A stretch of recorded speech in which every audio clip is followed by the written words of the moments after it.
Yaani nilikuwa macho kabisa na nakiona chumba changu vizuri, lakini siwezi kusogeza hata kidole.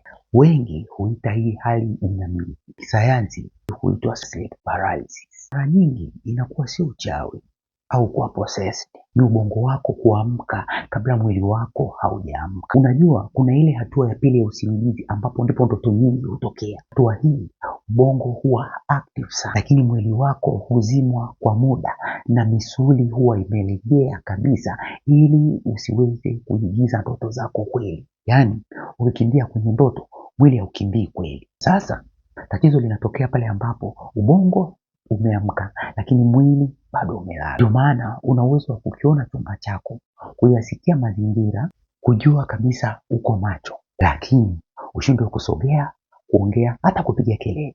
Na kwa sababu ubongo wako upo karibu sana na hali ya ndoto, wengi huhisi kuna mtu chumbani, kubanwa kifua, au wanaona vitu vya kutisha sana. Kwa maana jinamizi huhisi kama ni kitu halisi kabisa. Na hii hutokea zaidi ikiwa una stress, hukulala vizuri, usingizi wako umevurugika, unalala chali sana, au una ratiba mbaya ya usingizi. Kwa hiyo jinamizi wakati mwingine sio kwamba mwili wako umeshindwa kuamka, ni kwamba ubongo wako uliamka kwanza kuliko mwili wako.